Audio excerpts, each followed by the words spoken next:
À la limite entre la Loire et l'Ardèche, à 1 heure de route au sud de Lyon, Nouy et Pierrick s'enfoncent dans l'étrée sapinière du domaine de Saint-Sabin. Ils s'apprêtent à passer une journée au grand air et en altitude avec leurs compagnons de jeu du jour, les arbres. Car Nouy et Pierrick sont complètement accros à la grimpe. Un arbre très facile, même pour quelqu'un qui n'est pas très habile au niveau moteur, ça lui donne la possibilité d'aller au sommet assez aisément et d'avoir un point de vue génial, quoi. Une fois le repérage effectué, chaque arbre aura son rôle à jouer. Nouy et Pierrick s'attaquent à la préparation et l'installation du matériel. Mousqueton automatique, cordes, sangles et longes, scie d'élagage désinfecté, baudrier et bloqueurs de sécurité. Le matériel est dérivé de celui des professionnels de l'élagage. La technique utilisée est proche de l'escalade, transposée en milieu arboré. Ce sont d'ailleurs des grimpeurs élagueurs qui ont inventé ce loisir.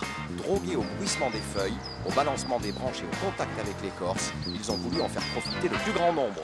Aujourd'hui, Nouy est directeur des Acrobranchés, une association qui organise des stages dans les arbres, un rêve de gosse pour les participants, malgré tout peu rassurés à l'idée de monter à 20 ou 30 mètres de haut.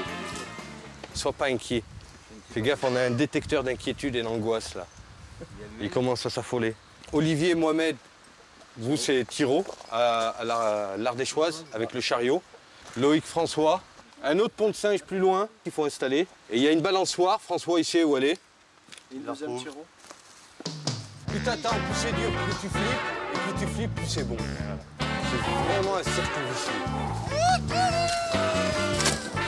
François est grimpeur élagueur de métier avec les Acrobranchés. Il a l'impression de prendre des vacances en associant plaisir et éveil des sens. Se lancer dans le vide à 15 mètres du sol demande de vaincre sa peur, même pour un élagueur.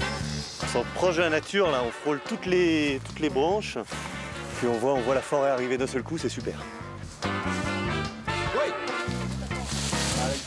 Pendant ce temps, Nouy fait partir une tyrolienne d'un sapin pectiné avec ses 30 mètres de hauteur. Reliée à un petit être, elle promet une descente vertigineuse.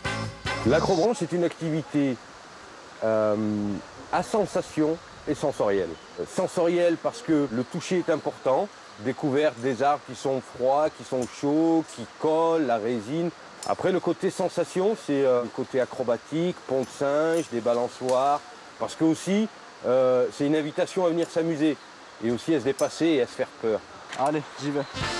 Tout le matériel utilisé répond à des normes draconiennes. Sa résistance est testée à des tractions de 2000 à 3000 kg. Donc aucun danger et de grosses frayeurs au moment du départ. Surtout à l'arrivée, on a l'impression qu'on ne s'arrêtera pas à temps.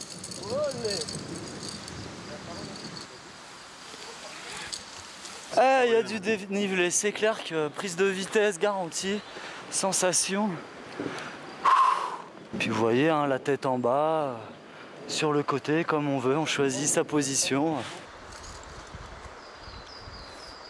Ce que j'aime dans les acrobranchés, c'est le fait d'être toujours en plein air, la nature, les arbres, puis surtout les sensations. Et là, la tyrolienne, là c'est le must. Allez, hop, c'est parti!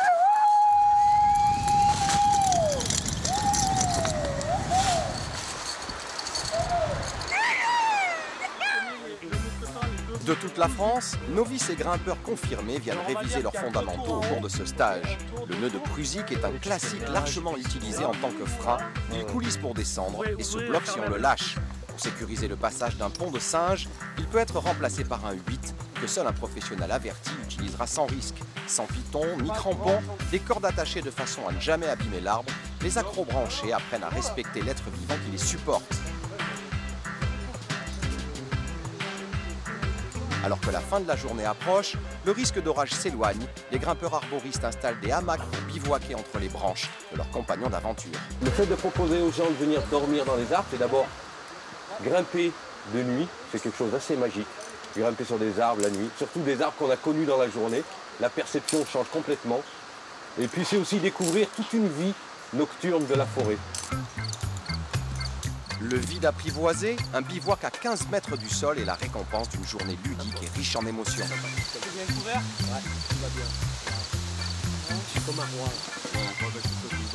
Merci. On se voit demain matin. Allez, ciao.